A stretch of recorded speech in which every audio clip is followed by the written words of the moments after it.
Hello बच्चों, तो चलिए इस प्रश्न को पढ़ते हैं। यदि ए तथा बी दो समुच्चय इस प्रकार हों कि ए क्रॉस बी बराबर बी क्रॉस ए, यदि और केवल यदि विकल्प ए उपसमुच्चय हो बी का, विकल्प बी उपसमुच्चय हो ए का, विकल्प सी ए बराबर में हो बी और विकल्प डी इनमें से कोई नहीं। तो यहाँ पर देखो, हमें सही विकल्प का चयन करना है। तो प्रश्न में आगे बढ़ने से पहले इस प्रश्न से संबंधित जो मुख्य उदाहरण है उसकी हम चर्चा कर लेते हैं।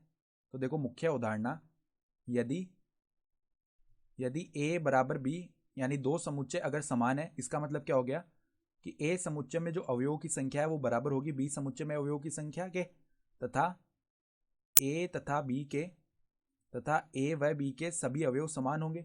a व b के समस्त अवयव समान होंगे। ठीक है, ये जानते हैं हम।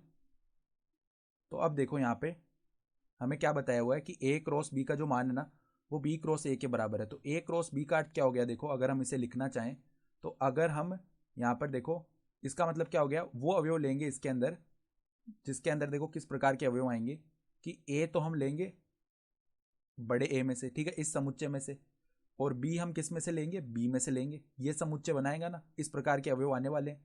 और यहाँ पर किस प्रकार के अवयव आएंगे वो भी लिख लेते हैं। देखो, a कोमा b वाले अवयव आएंगे, जहाँ पर हम a तो ले रहे हैं बड़े a में से और b हम ले रहे हैं बड़े b में से। ठीक है, फिर b क्रॉस a की बात करें इसी प्रकार, तो वो क्या आ जाएगा, देखो इसमें अवयव b कोमा a जैसे आएंगे, जहाँ हम b लेने वाले हैं किस में, यहाँ पर b क्रॉस a आएगा। ठीक है, b हम लेने वाले हैं किस में से, b में से, और a हम लेने वाले हैं a में से।